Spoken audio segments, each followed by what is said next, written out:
안녕하세요. 최상욱입니다. 최부심의 부동산 스페셜 세미나 시작을 하겠습니다. 오늘 세미나 주제는 스트레스 DSR이라는 건데요. 이 스트레스 DSR이라는 거가 좀 갑작스럽게 시행될 가능성이 굉장히 높아진 것 같습니다. 그러면 이게 시행이 되고 나면은 부동산 시장에는 조금 어떤 변화가 있을지에 대해서 조금 심층적으로 다뤄보도록 하겠습니다.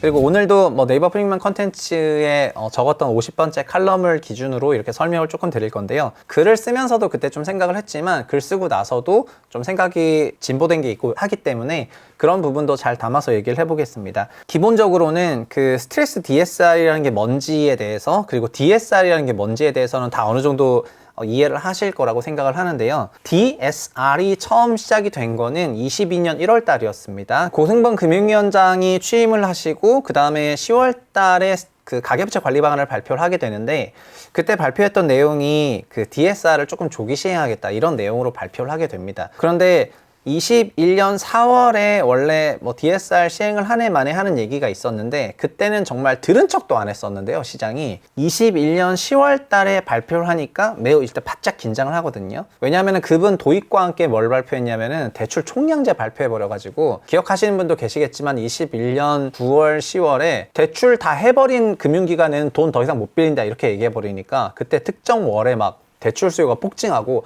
NHN 막혔습니다, 우리은행 열렸습니까, 이러면서 막 거의 전투적으로 그 대출을 빌리는 그런 상황이 있었거든요. 그런데 그때조차도 대출 총량제가 아니라 결국 우리는 대출을 근본적으로 DSR로 잡겠다 이렇게 얘기를 해서 표 하나가 이렇게 공개가 되죠. 근데 이 표를 지금 시점에서 다시 한번 보면은요, 이렇게 생겼는데, 21년 7월 이전에는 주담대가 투기나 투기과열지구 9억 원 넘는 주택에 대해서만 주담대 관련 규제가 있었습니다. 근데 그 대상이라는 게 밑에 칸에 보시면은 신규 취급 주담대 8.8%, 그러니까 전체 주담대도 아니고 있잖아요. 9억 원 넘는 지역이 투기나 투기과열 지역은, 그러니까 9억 원 넘는 초과주택이라는 거는 매년 취급되는 주담대가 있는데, 그 매년 취급되는 주담대 8.8%, 그러니까 주담대 재고도 아니고 주담대 그 대출 잔고도 아니고 신규의 8.8, 얼마나 작다는 겁니까?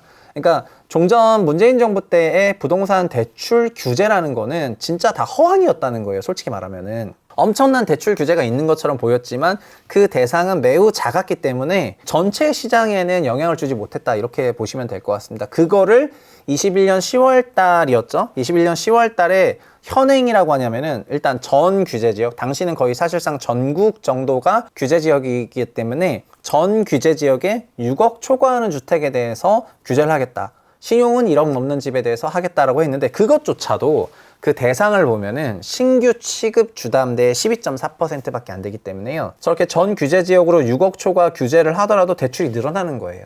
왜냐하면은 저 적용을 받는 대출 규제라는 거는 대상 자체가 너무 작기 때문입니다. 신규 취급 주담대의 88% 되시는 분들은 적용이 아니고 종전 주담대는 말할 것도 없고요. 그러니까 너무 타이트한 거죠. 그거가 DSR 2단계를 조기 시행하겠다고 한 건데 22년 1월 달이죠. 작년 1월부터 어떻게 시행하냐면은 전체 대출액 2억이 넘냐, 그러니까 주담대랑 신용 다 합쳐서 일단 2억 넘으면은 DSR 전부 적용이다 이렇게 바뀌어 버리는 거예요. 그러니까 어떻게 되냐면 그때부터는 대상이 급격히 늘어나는데 전체 대출, 그러니까 전체 대출의 50%대로 늘어나요. 전체 대출에. 차주 기준으로는, 돈을 빌려간 사람 그 차주수 기준으로는 13%밖에 안 되긴 하지만은, 그러니까 87% 차주가 나는 아직 2억을 안 넘는데요 라고 말을 할 수가 있는데, 그 13% 차주가 돈을 많이 빌리다 보니까 이들이 전체 대출에서는 52%나 되는 거예요. 그러니까 이때부터는 22년 1월부터 어떻게 돼요? 상당히 많은 기존 대출을 갖고 있었던 차주들이 여기에 적용이 바로 돼 버리는 거죠. 그래서 DSR 40%가 급작스럽게 적용이 되고, 그 다음에 22년 7월부터 3단계인데 대출 1억 넘는 사람 전부 적용 이렇게 해버리니까 차주는 30%인데요. 대출을 갖고 있는 사람 중에서 1억 이하의 대출을 갖고 있는 사람이, 그러니까 주담대랑 신용으로 70%나 된다는 겁니다. 굉장히 숫자는 많다는 거예요. 그러나 금액으로 보면은 1억 이상의 대출을 갖고 있는 사람이 금액으로 보면 77%니까 사실상 80%라고 거의 전원이 해당이 되는 그런 수준이 되는 거죠. 그러니까 신용대출이라든가 이런 쪽으로 2, 3천만 원 갖고 계신 분들은 DSR 해당이 안 됐었지만 1억 넘는 사람들은 전부 적용하겠다는 거니까 이거는 전체 대출의 77%다 덮어버린 거죠. 이런 게 진정한 금융 관련 규제가 되는 거죠. 그래서 이 DSR을 시행하고 나서부터 22년 1월부터 전체 대출의 반, 22년 7월부터는 전체 대출의 77%로 완전 대상이 넘어졌는데 22년 7월부터 뭐가 있었죠? 금리까지 올라버렸잖아요. 금리까지 올라버리니까 이제는 대출 대상이라든가 이게 너무나 늘어가지고 사실상 전국이 DSR이 덮였다. 이렇게 생각을 하시면 될 것 같습니다. 그래서 이 DSR은 처음에 이렇게 등장이 됐었죠. 그러면은 스트레스 DSR은 뭐냐? 이제 여기서 이런 개념이 되는 거거든요. 도대체 그러면 스트레스 DSR은 뭐냐? 이렇게 말이 나오는 건데요. 일단 스트레스 DSR에 대해서 맨 처음 얘기가 나온 거는 올해 9월이었습니다. 23년 9월. 23년 9월에 가계대출이 6, 7, 8, 9월 달 쫙 올라가죠. 50년 만기 주담대와 정책모기지의 존재로 인해서. 근데 정책모기지는 정부가 썼으니까 정부는 정책모기지에 대해 가지고는 원래 쓸 생각이 있었기 때문에 그거는 자기의 계산 사항이었는데 50년 만기 주담대, 민간은행에서 시행하고 있는 50년 만기 주담대는 자기네 계산 사항이 아니었던 거잖아요. 그래서 이거를 쫙 쓰고 있으니까 이걸 어떻게 좀 손을 봐야 되겠다라고 얘기를 하면서 9월 달에 두 가지 정책을 발표합니다. 화면 보시면 첫 번째는 9월 13일 즉시 시행하겠다. 뭐냐면 DSR 산정 만기를 이게 지금 원래 한 40년 정도 해야 되는 건데 대출 전 기간에 걸쳐서 상환 능력 확인이 어려우니까 60세이신 분들이 50년 만기를 받는 게 말이 되냐? 그래서 이런 거는 무조건 40년으로 제한하겠다. 이렇게 한 거고요. 그 사람이 한 30 몇 살이면은 50년도 내가 허용해 줄 수 있는데 막 50대, 60대가 넘어갔는데 50년 만기는 안 될 것 같다 해서 대출 전 기간에 걸쳐서 이 40년으로 제한하는 거를 그냥 바로 시행하겠다. 합리적인 사유 없이 만기를 과도하게 길게 설정해서 DSR 우회하는 거는 그냥 다 문제를 해버릴게 하면서 일단 50년 만기를 죽여놓게 됩니다. 그러니까 50년 만기가 9월 13일에 즉시 시행이 되면서 웬만한 경우에는 사라졌어요. 100%는 아니지만 일단 사라지게 됐죠. 근데 9월 13일에 이 얘기를 해요. 2단계. 1단계 조치 효과를 보아가면서 점진적으로 도입을 할 건데 뭐냐면은 만기 설정에 대해서 일단 미래 현금 흐름을 감안해서 원리적인 얘기를 합니다. 두 번째, 이게 중요한 건데요. 가계부채 양적 질적 관리 위해서 어떻게 하겠다? DSR 산정 방식 개선하겠다. 어떻게? 스트레스 DSR을 도입하겠다. 이게 스트레스 DSR이 뭘까라고 하면은 DSR 대출 한도를 산정할 때 금리 상승 가능성을 고려해서 가상금리 얘 1%포인트, 그러니까 100bp 4.5% 금리로 대출 받아야 되는 사람한테 시뮬레이션으로 5.5%를 적용해서 한도를 뽑아주겠다. 이 얘기가 되는 겁니다. 실제 대출 금리는 4.5로 받죠. 대출 금리는 4.5로 나가지만 대출 한도는 5.5로 계상돼서 나가는 거예요. 그랬더니 변동금리 스트레스 DSR 도입해 보니까 소득 5천만 원 차주가 금리 4.5%로 대출하게 되면은 한도가 DSR 40% 50년 만기를 하게 되면 이거는 이제 30대가 되겠죠. 이분은 도입 전에 4억까지 빌릴 수가 있었는데 1%포인트 올라가니까 3.4억으로 이제 낮아지게 되는 거예요. 근데 이게 50년 만기가 아니라 40년 만기라고 하면 이게 더 내려가고 얘 또 더 내려가게 되겠죠. 그래서 스트레스 DSR에 이 가상금리가 얼마냐, 이게 약간 지금 그 퀘스천 마크이긴 한데 예시는 뭐 한 100bp 했잖아요. 그래서 이거를 앞으로 얼마 어떻게 붙일지 실제로 대출을 계산해 보면은 알 수가 있거든요. 나한테 몇 퍼센트의 가상금리를 적용했는지 알 수가 있잖아요. 내가 대출금리는 4.6에 받더라도 내가 받을 수 있는 예상 한도는 역으로 계산이 되는데 그거보다 훨씬 까여서 나온 거면은 이 금액을 기준으로 역산해서 계산하면은 가상금리가 나올 수가 있거든요. 근데 이 얘기를 했습니다. 이걸 언제 했다? 이거를 10월 말에 했습니다. 그래서 2단계 부분에 대해서 이게 보시면은 10월 말에 스트레스 DSR 갑자기 연내 도입한다 이런 얘기가 나왔고요. 연봉 1억 직장인 주담대 9천만 원 감소한다. 스트레스 DSR 가상금리 1%가 유력하다 이런 얘기가 나왔습니다. 이게 10월 30일에 금융안정회의가 있었는데 이 금융안정회의 때 김대기 실장이 이런 명대사를 남깁니다. 가계부채 위기가 발생하면은 지난 1997년 기업부채로 인해서 외환위기를 겪었는데 그때보다 몇십 배 위력이 있을 거다. 이렇게 얘기를 하고요. 지금 시중은행 가계대출이 너무 증가하는 것 같다. 그래서 시중은행 가계대출 증가세를 잡기 위해서는 스트레스 DSR 조금 도입해야 될 것 같다. 이런 식의 얘기를 합니다. 그러니까는 그 보도자료 회의록은 이렇게 나와요. 참석자들은 최근 7월에서 8월간 다소간 빠르게 증가한 가계부채 증가폭이 안정된 모습을 보이는 게 긍정적이긴 한데 주택경기 시중금리에 따라서 가계부채 증가 속도가 영향을 받을 수 있을 만큼 세심해야 될 것 같다. 근데 그래서 기 발표한 가계부채 관리 조치, 아까 1단계, 2단계 하겠다는 거, 그게 기 발표 관리 조치인데 거기서 신속하게 이행해 나가는 한편 변동금리 스트레스 DSR 연내 도입, 이거 이제 신속하게 이해하겠다 이렇게 딱 얘기를 하면서 이거 이후로 10월 말, 그러니까 11월 첫째 주부터 스트레스 DSR 연내 도입이니까 이제 벌써 11월 달이니까 11월, 12월 달 얼마 안 남았잖아요. 조만간 이거를 이제 시행한다고 되는 거죠. 추가적인 걸 뭘 하겠다. 이렇게 됐습니다. 그리고 동시에 뭐가 생겼냐면은 지금 주담대 금리가 올라가고 있습니다. 주담대 금리가 올라가고 있고요. 5대 은행 주담대 변동금리가 4.5에서 7.1%로 나타났고 카뱅도 4%가 넘었습니다. 우리은행 주담대 전세자금 대출 0.2, 0.3 인상됐고 대출금리가 슬금슬금 올라가고 있습니다. 기사를 보면은 주담대 금리 상승이 주담대 금리 기준되는 시장금리, 은행채와 이제 코픽스가 올랐기 때문이다 이렇게 얘기를 하고 있는데 가계부채가 조금 올라가다 보니까 결국에는 가계부채 증가를 관리하기 위해서 가상금리를 없애는 방식으로 대출상품 금리를 높이고 있죠. 그런 효과가 있는데 그런 대출상품 금리 올라가 봐야 10bp, 20bp 뭐 이렇게 살금살금 올라가는 거잖아요. 근데 스트레스 DSR 빵 때려버리면 가상금리 100bp 해버리면은 그냥 바로 적용주 시 100bp가 올라가거든요. 제가 4.6에 빌리는 게 아니라 5.6에 빌리는 효과가 있게 돼버리는 거예요. 대출 한도가 완전 줄어들어 버리게 되는 거죠. 그래서 그런 맥락에서 나온 거다 이렇게 말씀을 드리고 싶고요. 그리고 김대기 실장 발언은 바이럴이 많이 됐었는데 사실 그동안 우리나라 경제는 기업 부채로만 위기가 발생을 해왔습니다. 대표적인 게 97년 IMF였는데 이때 기업 부채가 GDP의 110% 수준이었고 이게 거의 한 90%인가 80%대까지 IMF 기간을 거치면서 내려가요. 디레버리징 되거든요. 근데 가계부채는 당시 GDP 40%였기 때문에 그래서 기업을 한쪽을 이제 부채를 끄면서 가계부채를 열어가지고 그 DJ 정부가 위기를 넘겼습니다. 근데 현재는 기업도 다시 왔다 갔다가 있었지만 기업 부채는 GDP의 110%를 넘었고요.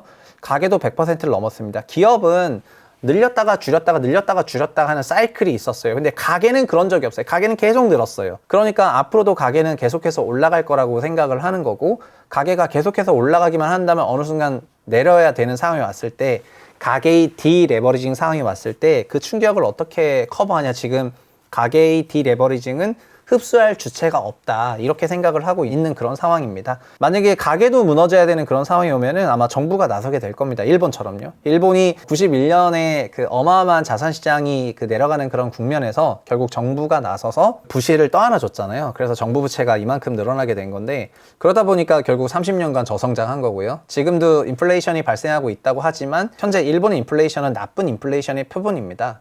어쨌든 그런 게 발생하고 있으니까 그거를 봐가지고 우리가 그렇게 할 수 없다 이런 생각하고 있는 것 같아가지고 가계부채에 대해서 규제하려는 그런 생각을 하고 있죠. 근데 가계부채를 완전 규제해버리면 22년 상황이 와버리니까 22년은 소위 자연화카잖아요. 자연화카되면은 금융기관 위기가 되니까 그렇게 못하겠고 그래서 가계부채를 억제하면서 자연화카까지는 막으려고 정책무기지로 약간 일부 바치겠다 이런 정도의 생각이거든요. 그런 맥락에서 정책들을 꾸준히 추진하고 있다는 생각을 하시면 좋을 것 같고요.